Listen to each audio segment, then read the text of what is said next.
Les États-Unis se déclarent déterminés à maintenir une dissuasion crédible et robuste près de l'emploi dans l'Indo-Pacifique, y compris à travers le détroit de Taïwan, a dit le ministre américain de la Défense Pete Hegseth dimanche 30 mars après des entretiens à Tokyo avec son homologue japonais Gen Nakatani. Le Japon sera en première ligne face à toute éventualité dans le Pacifique occidental et nous sommes solidaires. Les États-Unis et le Japon sont fermement unis face aux actions agressives et coercitives des communistes chinois, a ajouté le chef du Pentagone.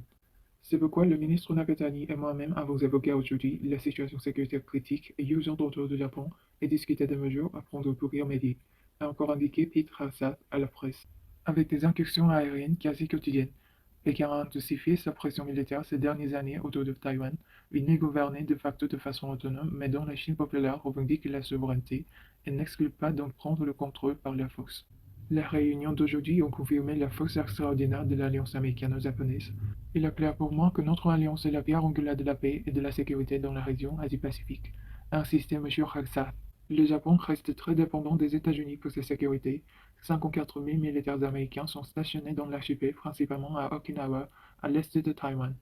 Alors que Washington pousse Tokyo à accroître ses dépenses militaires, nous n'avons pas communiqué de chiffres précis sur le sujet, a également déclaré le secrétaire américain à la Défense.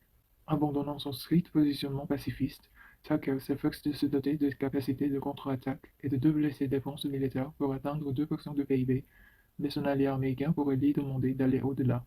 Nous sommes convaincus que le Japon prendra les bonnes décisions sur ses capacités nécessaires au sein de notre alliance pour garantir notre solidarité.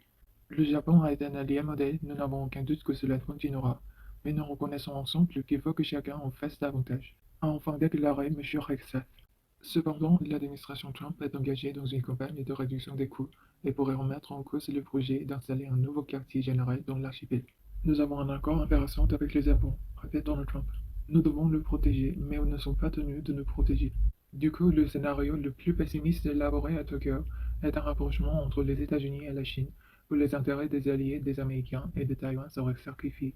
À propos de Taïwan, l'Ukraine d'aujourd'hui pourrait préfigurer l'Asie orientale de demain, avait dit de son côté le Premier ministre japonais Shigeru Ishiba.